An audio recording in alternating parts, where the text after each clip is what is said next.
Assalamualaikum warahmatullahi wabarakatuh. Salam jumpa dengan Suluh Berkah Channel. Kali ini liputan sosialisasi Super Makkah Belajar dan Mengaji di Kota Madiun.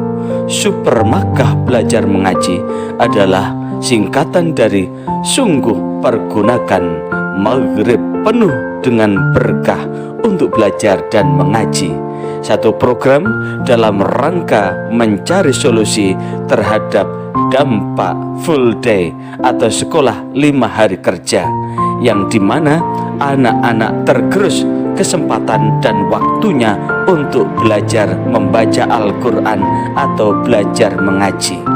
Karena itu, bagi Anda yang baru bergabung dalam channel ini, jangan lupa subscribe, like, dan komen untuk keberlanjutan dari tali silaturahmi kita. Selamat menyimak dan menyaksikan apa isinya. Solusi terhadap dampak TPQ terhadap program pemerintah yang memasukkan siswa-siswinya itu sampai dengan pukul 4 sore ya. 4 sore atau 3 sore, pokoknya 5 hari sekolah.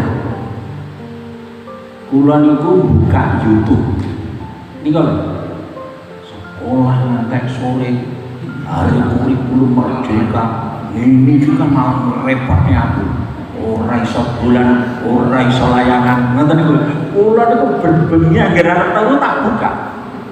Soalnya kondisi realnya kan memang seperti itu. Anak-anak kan sejak dulu sampai kapanpun kan jadi hasilnya pengen dolanan ya. Orang kon sinau. Nah mungkin ada permasalahan seperti ini Pak Awe dengan berbagai posisi kebijakan dan lain sebagainya, dari Banyuwangi sampai Kalimantan sampai yang sebelah selatan Malang dan seterusnya. Assalamualaikum warahmatullahi wabarakatuh. Alhamdulillah, Allahumma salli wa sallim wa barik ala sayyidina Muhammad wa ala alihi wa ashabihi wa man irtadah wa ba'd. Yang sama-sama kita hormati pengasuh pemangku LKP 2 TKA sekaligus penasihat ketua FKPG ya, sekaligus ketua FKPG Kota Madiun beserta seluruh jajaran Bapak Kiai dan Ibu Kiai. Sekali lagi Bapak Kiai dan Ibu Kiai. Kenapa saya katakan demikian? Pada kesempatan ini, program Super Suling saya, supervisi subuh berjamaah keliling, dan alhamdulillah sudah katok di 38 masjid agung se-Jawa Timur, masjid besar dan masjid dekat tempat tinggal dalam rangka menghidupkan subuh. Dan sudah dilanjutkan di kabupaten kota yang lain, sekaligus ini sebagai media untuk solusi terhadap problem-problem kemasyarakatan. Kalau di Kota Blitar dilanjutkan, tetap dilanjutkan dengan menggandeng seluruh SKPD, sehingga seluruhnya boleh itu mengatasnamakan programnya. Kabupaten Malang pun demikian. Maka sungguh jikalau kemudian ada kepala daerah keliling dengan subuh setiap bulan, ya paling tidak minimal 1 kali sampai 5 tahun, sekaligus melibatkan seluruh kepala dinas SKPD, maka ini juga bisa menyentuh sisi-sisi yang dibutuhkan oleh masyarakat. Dan kalau itu dilanjutkan, insya Allah subuh itu betul-betul penuh berkah. Kenapa subuh yang saya garap? Penyuluh itu harus sebagai garda terdepan. Barangkali diantara yang hadir Pak Kiai dan Bu Kiai ini ada yang dari penyuluh. Penyuluh itu adalah garda terdepan. Namanya garda terdepan itu adalah, saya mengutip dari apa yang disampaikan Imam Ghazali, bahwa seorang guru itu harus digugu ucapannya dan ditiru tindakannya, bukan lugu tur guru. Jadi siapapun yang yang menempatkan diri sebagai ustadz atau guru, maka bagaimanapun juga ucapannya itu bisa digugu, tindakannya ditiru. Berarti disitulah yang kemudian harus menampakkan keteladanan, sehingga dapat saya ibaratkan bahwa ustadz, penyuluh, dai, mubaligh itu adalah tour leader menuju surga, bukan maklar surga. Sekali lagi, guru, ustadz, kemudian mubaligh, dai itu sebetulnya menempatkan diri sebagai tour leader menuju surga, bukan maklar surga. Apa bedanya tour leader menuju surga? Adalah sepak terjang ucapan tindakannya adalah menunjukkan sebagai orang yang layak untuk masuk surga, bukan di atas panggung mencaci, memaki, meso, membuli. Itu bukan tour leader, itu adalah maklar surga. Apalagi kalau kemudian transaksi dikasih HR 75 juta, ngiri penyanyi dangdut sehingga dikasih 200 juta. Itu jelas menjual mulutnya untuk mendapatkan secuil kepingan-kepingan apa yang diberikan Allah di akhirat. Dan itu terus terang 2 minggu yang lalu ketika saya diminta untuk mengisi di sebuah instansi, kebetulan saya rutin tiap bulan itu muhasabah dengan saudara-saudara kita yang ada di lembaga pemasyarakatan, dan setiap sepekan 2 kali muhasabah dengan teman-teman yang ada di Balai Rehabilitasi Sosial PMKS, penyandang masalah kesejahteraan sosial, gelandangan pengemis dan ODGJ. Itu banyak pelajaran yang saya dapatkan dan saya ambil, sampai-sampai saya mencoba eksplorasi di mana letak rahasia. Kenapa ya Rasulullah itu pernah berdoa, Allahumma ahyini miskinan wa amitni miskinan wahsyurni fi zumratil masakin yaumal qiyamah. Allahumma ahyini, ya Allah hidupkanlah diriku, wa amitni dan matikanlah diriku, wahsyurni dan kumpulkanlah diriku, fi zumratil masakin dalam kelompok orang-orang miskin yaumal kiamat, pada hari kiamat. Dan ini jelas-jelas membuat Aisyah yang mendengar doa Rasulullah itu heran. Lima ya Rasulullah, kenapa ya Rasulullah, kenapa engkau berdoa seperti itu? Maka Rasulullah menjawab, innahum yadkhulunal jannata qabla aghniyaihim arba'ina khariqan. Sesungguhnya mereka orang miskin itu akan dimasukkan surga qabla aghniyaihim, sebelum orang kaya mereka, arba'ina 40 khariqan tahun. Dan itulah yang kemudian Rasulullah, ya Aisyah, wahai Aisyah, santunilah orang miskin itu walau hanya secuil kurma. Dekatilah, sayangilah mereka, karena sesungguhnya mereka itu akan mendekatkanmu di samping Allah, di samping Tuhanmu. Nah, ini artinya apa? Bahwa ini yang perlu dipupuk. Padahal Rasulullah sebelum diutus itu adalah orang yang kaya raya. Kenapa? Insya Allah orang Madiun belum ada yang menyatarai mas kawinnya Rasulullah kepada Khadijah, belum ada. Orang Kalimantan yang begitu mahal pun belum ada yang menyatarai mas kawinnya Rasulullah kepada Khadijah. Belum lagi dengan hartanya Khadijah, 2/3 kekayaan Mekah itu adalah hartanya Khadijah. Inilah yang sesungguhnya kemudian kita cari lagi, dan inilah yang kemudian menjadi inspirasi buat kita bahwa kita tetap gigih di dalam rangka apa? Mendakwahkan ini. Apalagi saat ini kita berada di tengah-tengah masyarakat yang penuh dengan hiruk pikuk. Sekali lagi, kita berada di tengah-tengah masyarakat yang penuh dengan hiruk pikuk, profan hidup hedonistik yang mengajar bayang-bayang fata morgana, yang saat ini juga kenapa sampai terjadi sekolah full day 5 hari kerja itu pikirannya hanya untuk menghemat listrik, menghemat BBM, menghemat operasional, itu yang difikirkan. Maka ketika pertimbangannya itu, sekali lagi, ketika pertimbangannya itu, ini jelas-jelas telah mengorbankan sisi positif yang memang harus dicapai oleh anak-anak kita. Apa sisi positif itu? Secara otomatis anak akan terenggut kesempatan untuk belajar agama. Secara otomatis anak akan terenggut kesempatan untuk bisa membaca Al-Quran dengan baik dan benar. Maka ini jika kemudian dibiarkan, sekali lagi, ketika ini dibiarkan, maka akan terbalik lagi di era 80-an. Di era 80-an anak lulusan pendidikan dasar, sekali lagi, di era 80-an anak lulusan sekolah dasar loh ya, bukan madrasah loh ya. Tahun 80-an anak lulusan sekolah dasar 85% belum bisa baca Al-Quran. Inilah yang kemudian Kementerian Agama hadir, maka ada program pemberantasan buta aksara Al-Quran. Nah, kemudian dengan pemberantasan buta aksara Al-Quran, maka menjaring sinergi kerjasama dengan semua pihak bahwa untuk melekkan huruf Al-Quran ini adalah kewajiban kita bersama. Maka inilah yang kemudian menjaring sinergi kerjasama, karena kerja dakwah itu adalah bukan kerja individu. Sekali lagi, kerja dakwah itu adalah bukan kerja individu, tapi kerja sama.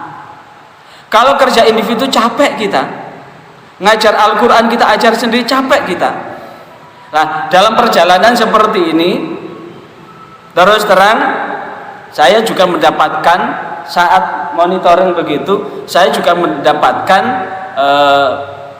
bahwa TPQ yang jumlah santrinya lebih dari 100 itu hanya diajar berdua dok, tidak melibatkan banyak. Akhirnya apa? Sakit ya, enggak ada yang ngajar, prei libur.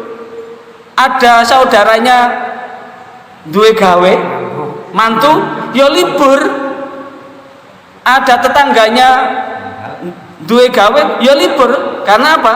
Diajar berdua. Wes libur nak ya, Ustadz mau rewang, mau bowo, jadi waktunya bowo, sementara kita biarkan dulu ustazah ini mau bowo, ini sedang mau nerima manten. Biasanya manten kan mendekati maghrib kan, temu manten kan habis asar rata-rata itu di daerah saya sana. Jadi temu manten itu rata-rata habis asar. Kalau di Madiun siang pagi. Lah kalau kemudian dan ustadzah itu laris loh ya, karena Pak Kiai dan Ibu Nyai ditunggu fatwa dan petuahnya. Maka tentu jikalau kemudian proses seperti capek, maka tentu masih ingat makalah al-haqqu bila nizam yaghlibuhul batil bin nizam. Kebenaran yang tidak terkelola yaghlibuhu al-batilu bin nizam, kebatilan yang dikelola dengan baik yang libuhu akan mampu mengalahkan kebenaran yang tidak dikelola itu. Nah, inilah yang kemudian menjadi tantangan kita semua. Bagaimana dengan situasi seperti ini? Kita tidak akan kembali di era 80-an, tapi kita akan kembali di era 90-an, karena setelah ada program pemberantasan buta aksara Al-Quran sehingga berdiri TKA-TPA. Kata TKA-TPA itu adalah booming di tahun 90-an.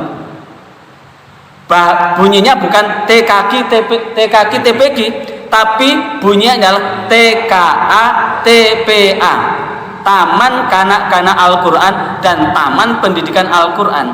Rupa-rupanya virus yang merusak TKA dan TPA itu juga ada, sehingga ada yang pakai dengan bahasa sama TPA, tempat pembuangan akhir, tempat penitipan anak. Ini adalah virus untuk apa? Mendegradasi fungsi TPA. Ayo ke TPA. Ngapain kamu ke TPA? Itu kan tempat jorok. Akhirnya kan begitu itu. Padahal TPA adalah Taman Pendidikan Al-Quran. Ada lagi, saya mau ke TPA. ngapain, apakah kamu tidak bisa ngasuh sendiri? Karena pemahamannya adalah tempat penitipan anak. Nah, inilah yang kemudian kalau begitu A itu adalah al-ta'rif, diambil kata ki, Quran, karena Al-Quran, al-ta'rif itu bukan kata, katanya adalah Quran, sehingga yang diambil bukan A-nya tapi Ki-nya, sehingga muncul TKQ, TPQ. Ini sudah tidak ada yang melesetkan lagi. Taman kanak-kanak Al-Quran, Taman Pendidikan Al pendek aja, Al-Quran, Q-nya yang besar, TKQ dan TPQ. Ini juga tergerus dalam 1-2 tahun ini. Karena apa? Kita temukan di beberapa kecamatan kota, terutama kecamatan kota yang SD-nya full day, ini wis nyaris bangunan TPQ yang begitu megah dan besar, itu ibarat sangkar burung yang ditinggal burungnya. Sangkarnya besar, burungnya tidak kembali ke sangkar. Bahkan kami ketemukan bahwa gurunya itu seperti penjaga warung. Kenapa? Wes le sing penting awakmu ngaji, gak popo. Ustadz ini setia menunggumu. Sehingga ustadzahnya nyanggong santri sampai isya itu.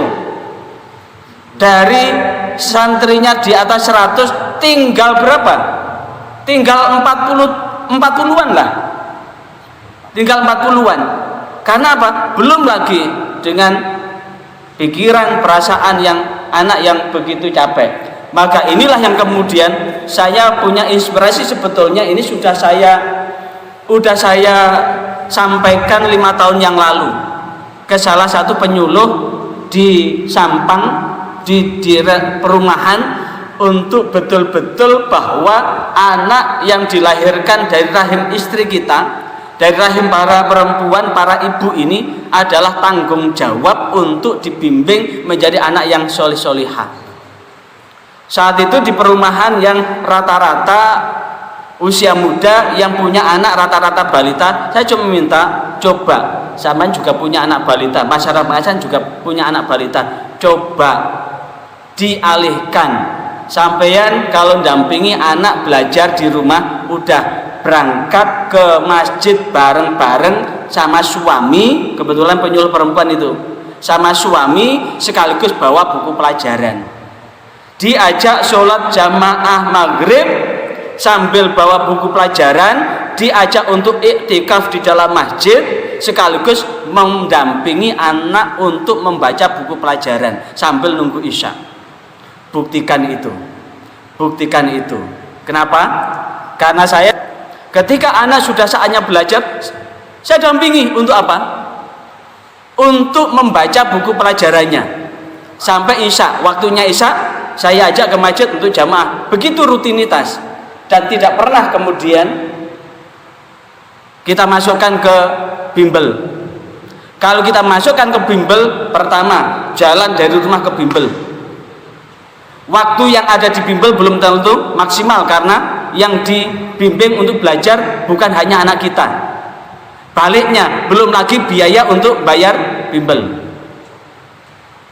Ternyata hanya mendampingi anak untuk membaca buku pelajaran ini adalah stimulasi yang bisa ditanamkan sejak anak kelas 1. Itu ternyata memupuk anak untuk apa? Untuk mau belajar. Untuk mau belajar lewat apa? Kita menginvestasikan dengan menjawab tantangan ini, bahwa anak bolehlah, anak masyarakat yang ngaji di TPQ kita ini sampai jam 4 boleh, tidak apa-apa, tidak terpengaruh. Tapi ngajinya jangan jam 4, jangan jam 3, jelas tidak kebagian santri, jelas itu tidak akan kebagian santri. Karena apa?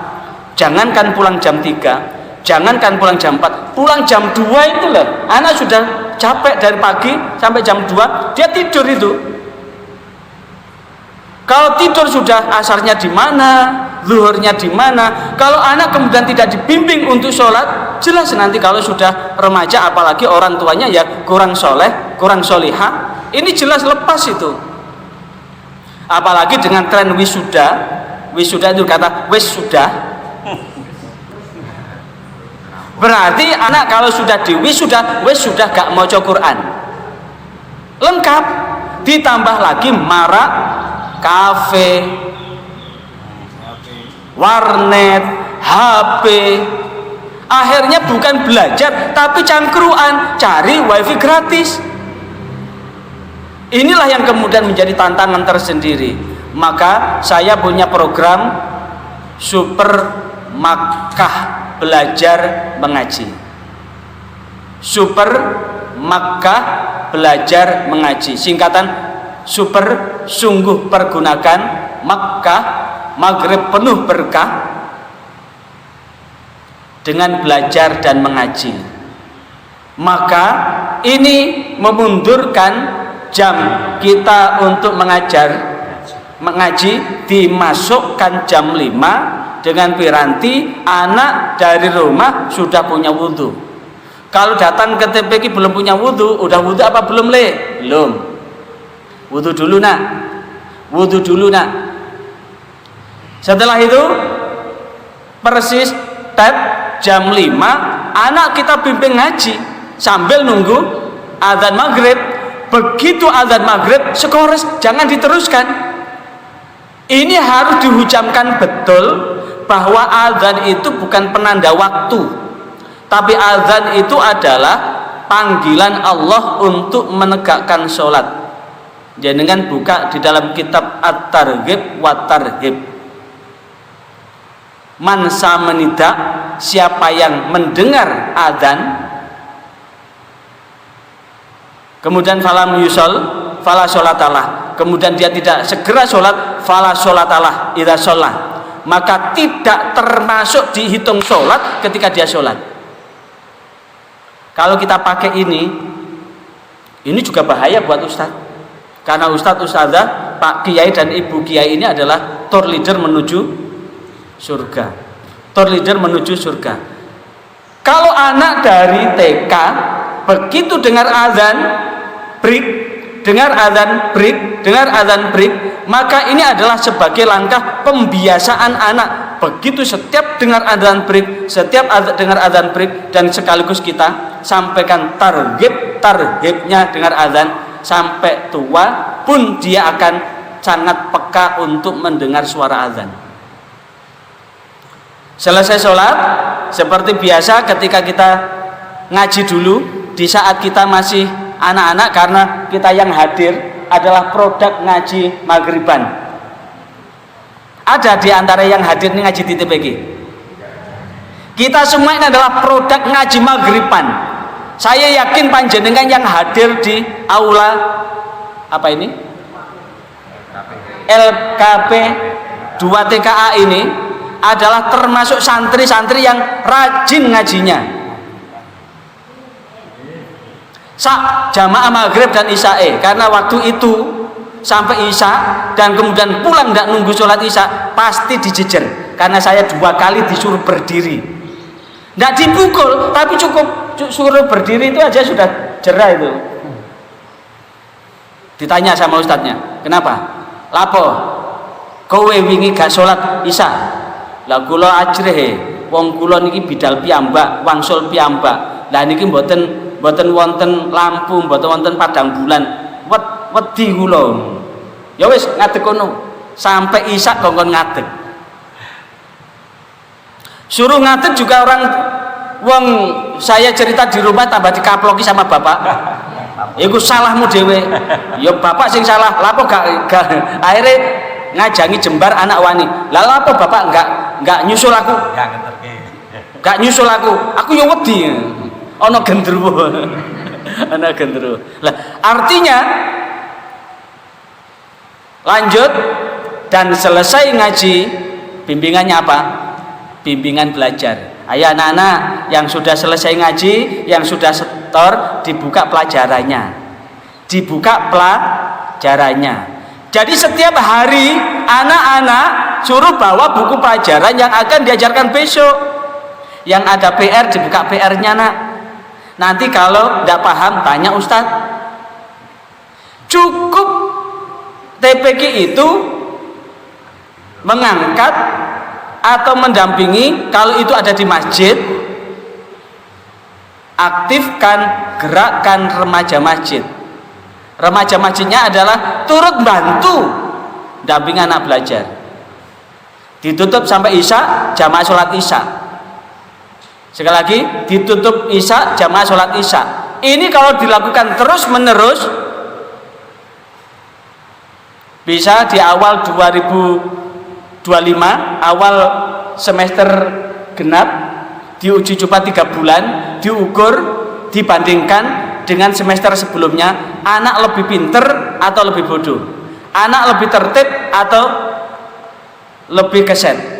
Jikalau hasil belajar itu ada peningkatan yang cukup bagus untuk prestasi anak, maka pada tahun pelajaran yang akan datang buka ngaji bonus belajar, cuma ngajinya gratis, belajarnya yang bayar. Jadi ngaji TPA, TPQ bonus belajar, yang bayar belajarnya, ngajinya gratis. Tinggal orang tua yang suka ngeles privatkan anaknya itu, yang tidak setiap hari itu, sebulan tanya berapa, dibandingkan dengan apa yang kita lakukan, lebih besar mana. Kalau hasilnya lebih bagus dari kita, kemarin Saman bayar berapa di bimbel itu? 250. Wis enggak apa-apa, tak turunkan 200 saya saulan. Nah, ketika inilah penting apa? Berikan sesuatu yang terbaik, lakukan dengan sungguh-sungguh, maka ketika ada sesuatu yang baik, orang akan mencari kita. Dan prinsip ngajar itu satu, jangan hukum anak yang salah, tapi beri pelajaran yang membuat dia jerah. Sekali lagi, dalam psikologi pendidikan, jangan hukum anak itu terhadap anak yang salah, tapi beri pelajaran yang membuat dia jerah dan sadar akan kesalahannya. Nah, ketika bagaimana kita memperlakukan santri yang jarang masuk maupun tidak pernah masuk, ini bisa menjadi rumus buat TPQ yang menggunakan sistem klasikal. Sistem klasikal itu adalah bahwa anak-anak akan dikelompokkan sesuai dengan jilidnya, diajar secara serentak bersamaan sesuai dengan jilid itu. Kalau jilid 1 bareng jilid 1, jilid 2 bareng jilid 2, jilid 3 bareng jilid 3, 4, 5, 6 juga begitu. Jadi dibuat kelas, jilid 1, 2, 3, 4, 5, 6 sesuai dengan kelas, dan kemudian agendakan kenaikan jilid itu setiap 2 bulan. Dan ini untuk anak yang sergap, selesai itu 2 bulan. 2 bulan. Nah, kemudian di 2 bulan diuji kompetensi kemampuan, bisa tuntas enggak di jilid itu. Kalau anak belum tuntas, balen. Kalau anak sudah tuntas, naik. Begitu seterusnya dan seterusnya, sehingga 2 bulan anak selesai. Kalau 2 bulan anak selesai, kemudian di setiap jilid dari metode yang ada itu, rata-rata itu ada 6 jilid. Kecuali metode Usmani itu ada 7 jilid, karena jilid yang ke-7 adalah gharib. Rata-rata adalah 7 jilid, tapi ada yang 5 jilid. Apa? Metode apa yang 5 jilid itu? Kalau 6 jilid dibuat 2 bulan, 1 tahun selesai paket dasar. Sekali lagi, 1 tahun selesai paket dasar. Selesai paket dasar adalah bagaimana langkah untuk membuat anak lancar baca Al-Qur'annya. Lancar baca Al-Qur'annya itu bisa digunakan dengan metode tadarus. Anak bergantian baca 1 ayat, 1 ayat, 1 ayat, terus besok ayat berikutnya, besok ayat berikutnya, besok ayat berikutnya. 1 tahun selesai, 2 tahun selesai. Lebih baik anak khotam berkali-kali, karena pengalaman dengan metode tadarus itu bisa berlaku di tengah masyarakat. Di desa saya 6 tahun yang lalu ada program tadarus setiap Ahad pagi habis subuh sampai zuhur. Setiap Ahad habis subuh sampai zuhur, habis subuh sampai zuhur. Itu dari peserta tadarus itu dari belum bisa baca Al-Qur'an lancar, kemudian ikut tadarus rutin, sekarang sudah lancar. Lah, lancarnya ini bisa juga diterapkan begitu. Selain anak akan ngaji sesuai dengan, akan sorokan kepada ustadznya sesuai dengan juz yang telah dia capai, tapi juga ada tadarus itu. Nah, selesai tadarus dibuka dengan belajar bareng, disingkat dengan simbar, sinau bareng. Maka inilah yang sesungguhnya bisa menjadi bagian untuk apa? Menjawab tantangan itu. Kalau kemudian ini dirasa sangat bermanfaat, insya Allah dukungan orang tua, animo orang tua akan semakin besar. Bahkan saya temukan ketika monitoring, saya temukan di satu TPQ di wilayah Kota Blitar, karena TPQ ini betul-betul ngopeni santrinya dan hasilnya juga sangat baik menurut evaluasi saya, skimming evaluasi saya sangat baik, karena 4 tahun itu sudah selesai. Jadi anak masuk di TK kelas 2 itu sudah selesai itu. Bahkan kelas 2 itu sudah ada tambahan hafal juz 30. Jadi kelas 2 sudah hafal juz 30, dan ketika menghafal mereka enjoy aja, dan kemudian rata-rata di sana anak itu sudah full day itu. Pulang sampai jam 3. Jadi orang tua pagi ngantarkan anaknya ke sekolah, kemudian asar begitu ambil anaknya, setelah diambil diantar ke TPQ ini. Orang tua balik lagi jam 8 malam karena habis TPQ dari jam 4 sampai maghrib, kemudian habis itu jamaah maghrib, setelah itu lanjut diniyah sampai jam 8 itu setiap hari. Saya lihat output anak-anak yang ngaji di tempat itu tidak kalah dengan anak yang mondok, dan santrinya itu tidak dari satu desa, tapi luar desa. Bukan hanya luar desa, luar kecamatan, bukan luar kecamatan aja, tapi luar kota. Contoh ini adalah Kota Madiun, santrinya itu sampai dari Kabupaten Madiun, dan ini juga dikenal santrinya lumayan 350-an. Itu juga saya temukan di Situbondo, saat itu santrinya juga luar kecamatan. Nah, kesungguhan di dalam ngeramut santri itu secara energi juga orang tua ketika ustadzanya nyampaikan program apa begitu, itu langsung dukungan dari masyarakat cukup besar. Itu dari bahan diskusi kita bisa kita diskusikan. Nanti kalau memang ini Pak Pras, nanti secara konsep saya siapkan di awal, insya Allah awal 2024 nanti kita akan zoom di Januari 2025. Saya tadi ngomong Pak 24. Di Januari 2025 nanti saya akan zoom dengan ketua FKPK se-Jawa Timur plus pengurus FKPK provinsi untuk zoom mendiskusikan tentang ini. Dan saya kepingin minimal ada satu tempat yang menjadi percontohan, yang di situ mencari terutama TPQ yang ada di masjid, sekaligus mencintakan anak ke masjid. Targetnya banyak banget, dan insya Allah kita akan mengembalikan marwah TPQ bukan baik tapi lebih baik, termasuk ada bonus mencintakan anak ke masjid, dan di situ mencatatkan diri santri kita menjadi salah satu golongan dari 7 golongan yang akan mendapatkan naungan Allah pada hari kiamat. Salah satunya adalah rajulun qalbuhu mu'allaqun bil masajid, menjadikan seseorang yang hatinya rindu untuk datang ke masjid, sekaligus bonus untuk mewujudkan anak yang solih. Inilah yang saya maksud bahwa kita semua adalah menjadi tour leader menuju surga, sehingga mudah-mudahan dengan Al-Quran yang kita ajarkan ini barokah,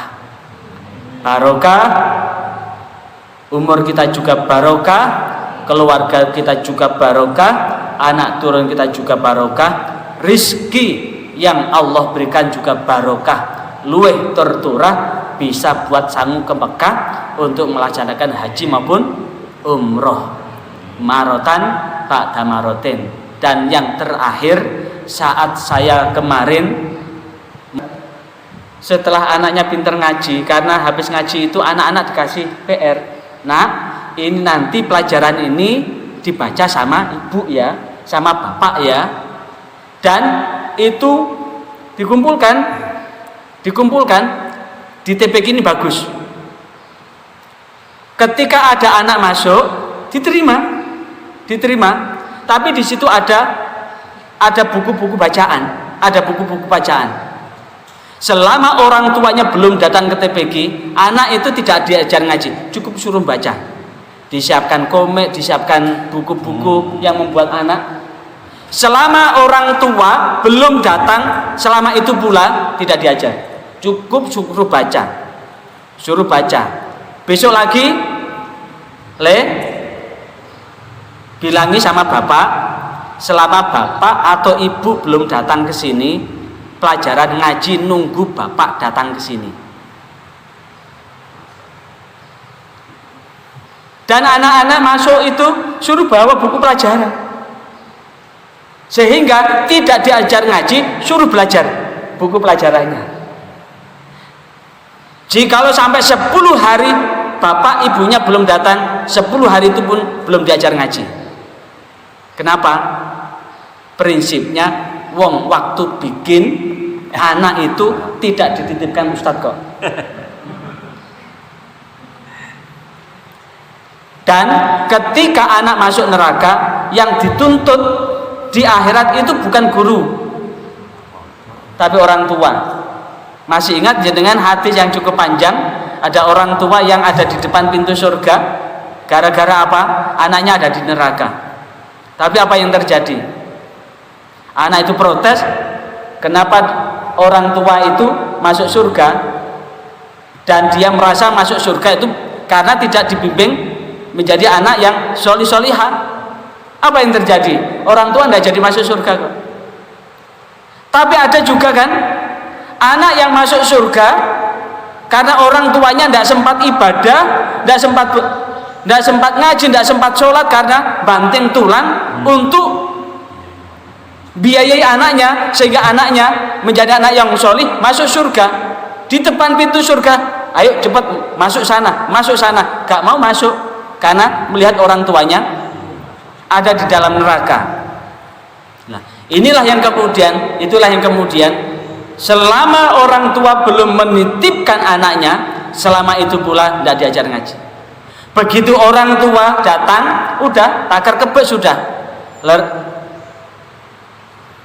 Seriuskah bapak atau ibu menitipkan putranya di sini? Ya serius. Teken kontrak, perjanjian hitam di atas putih. Satu, harus setiap hari masuk.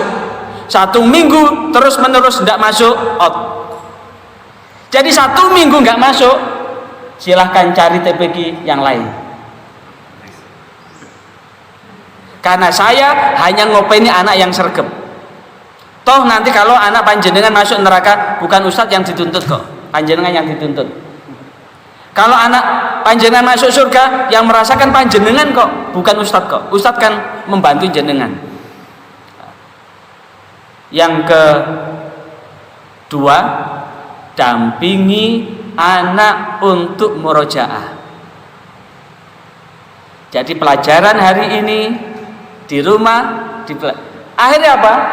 begitu ada PR yang kedua itu, karena rata-rata ndak bisa ngaji orang tuanya, akhirnya ibunya minta kelas khusus. Kelas khusus untuk taman kawak-kawak Al-Quran. Nah, ada kelas khusus. Begitu sudah bisa ngaji, ada tambahan lagi, kelas bimbingan umroh haji. Ada kelas bimbingan umroh haji. Jadi setelah bisa membaca Al-Quran, dibimbing ibadah yaumiyah, ibadah pokok, bagaimana wudunya, sholatnya, puasanya, itu terus yang diulang-ulang. Kemudian ditambah apa? Ditambah pelajaran bimbingan umroh dan haji. Dan untuk materi kelas bimbingan umroh dan haji itu dibuka pertengahan 2023. Akhir 2023 berangkat 37 wali santri untuk berangkat umroh. Dibuka apa? Begitu dibuka kelas bimbingan umroh dan haji, itu langsung kerjasama sama Bank Syariah itu. Wes panjenengan lek kepengen budal, lek kepengen budal, yang penting nabung dulu, keinginan dulu, nabungnya terserah sampean. Buka pertama cuma berapa? 50.000. Jadi kerjasama sama Bank Syariah, jenengan buka, saya hanya mendatangkan Bank Syariah, jenengan nabung, jenengan isi piyambak, mosok ustadz sing ngisi, jenengan isi piyambak, jenengan yang bisa mengukur kapan jenengan bisa berangkat. Saya hanya memfasilitasi bahwa siapa yang punya sangu dan punya kendaraan untuk datang ke Baitullah, kemudian dia tidak datang ke sana, maka Rasulullah tidak akan peduli apakah kita nanti meninggal Yahudi atau Nasrani. Hadis riwayat Imam Tirmidzi. Itu diucapkan. Sekalian diajari bagaimana doa-doanya ketika mulai dari ihram, kemudian tawaf, sa'i, kemudian doanya ketika pulang, itu aja diulang-ulang. Akhirnya kemudian termotivasi. Yang jualan nasi pecel begitu buka tabungan, laris, masya Allah. Yang jualan gado-gado, laris gado-gado nih. Sing jualan bakso, laris bakso nih. Sehingga nabungnya tambah banyak. Akhirnya terkumpullah lebih dari 30 yang sudah punya tabungan sekitar 25 juta. Akhirnya dia cari travel, pertama bahwa mampu memberikan kontribusi buat TPQ, yang kedua mampu memberangkatkan ustadznya. Jadi bonusnya kepala TPQ-nya loh sudah dampingi 3 kali, nggak bayar. Setiap jamaah itu ada berapa sekian itu untuk operasional TPQ. Artinya apa? Ini dari apa? Dari kesungguhan. Karena bagaimanapun juga ini kalau mendapatkan sesuatu itu harus kita lakukan dengan serius. Nah, kalau keseluruhan ini kan seluruhnya pengurus FKP gini. Sebagian kepala TPA. Nah, kalau kemudian seluruh kepala TPQ ini, kepala TPA, Taman Pendidikan Al-Quran ya, bukan taman yang lain ya, bukan tempat lah ya, taman lah ya. Nah, ini kemudian buka kelas begitu, insya Allah ini kalau tak hitung, misalkan ada 1 wali santri yang mau kemudian mau daftar umroh, 2 aja, 1 TPQ, ini sudah berapa ini? 26 sudah 52, udah memberangkatkan 5 orang. Tinggal ambil marginnya banyak atau tidak, marginnya sedikit ya 20, paling tidak memberangkatkan 3 digilir rutin, dan kemudian diagendakan setahun 2 kali atau 3 kali, udah berangkat semua ini 1 tahun ini. Di samping itu dapat apa? Dapat amunisi, dapat token untuk pengembangan. Lah, artinya apa? Ini yang bisa kita lakukan, sekaligus banyak hal yang bisa untuk menjawab tantangan-tantangan itu. Kiranya ini untuk didiskusikan, tidak terasa 44 menit lebih 56 detik saya ngomong. Saya kembalikan ke Yai Pras. Ingin jawaban jenengan dari apa yang saya sampaikan, bagaimana penerimaan dari panjenengan? Alhamdulillahirabbil alamin. Kita sudah diberi masukan yang luar biasa, yang baik dalam mendidik anak-anak di dalam TPA. Semoga anak-anak cerdas lahir batinnya dan menjadi anak yang soleh dan solehah. Amin. Menurut jenengan dengan program Super Mekah tadi, bagaimana menurut jenengan? Sebetulnya program itu jelas bagus kalau programnya, tapi untuk pelaksanaannya ini mungkin masih perlu kita bicarakan. Karena saya tidak bisa menjalankan sendiri, tapi harus dengan teman-teman yang lain juga dengan santai. Dari konsep tadi, menurut jenengan, konsep Super Mekah tadi sangat indah sekali, Pak. Ya. Apalagi kalau kita terapkan nanti, insya Allah tetap bisa menjadikan pejuang-pejuang mujahid. Amin, amin ya rabbal alamin. Kalau di TPQ Muhajirin tadi diterapkan Super Mekah belajar mengaji, karena kebetulan TPQ jenengan ada di masjid, gimana? Program itu sangat bagus. Terus menurut jenengan? Menurut kami pengeterapannya, insya Allah kalau dari anak itu bisa, insya Allah akan lanjut dan berjalan dengan bagus, bisa terlaksana sistem Mekahnya. Oke. Yang sudah ngajinya maghrib sampai isya tadi, gimana? Dengan konsep yang saya tawarkan tadi? Ya mungkin secara umum bisa dilaksanakan dan sangat termotivasi. Mungkin juga daerah satu tidak bisa disamakan dengan daerah lain. Oke. Saya kira gitu. Ya. Demikian, mudah-mudahan tetap ya senantiasa mendapatkan keberkahan dari Allah Subhanahu wa ta'ala. Demikian liputan Super Mekah belajar dan mengaji. Sungguh pergunakan maghrib penuh berkah dengan belajar dan mengaji di kota Madiun. Bagi Anda yang baru bergabung dalam channel ini, jangan lupa subscribe, like, dan komen untuk keberlanjutan dari tali silaturahim kita. Sampai jumpa kembali. Wassalamualaikum warahmatullahi wabarakatuh.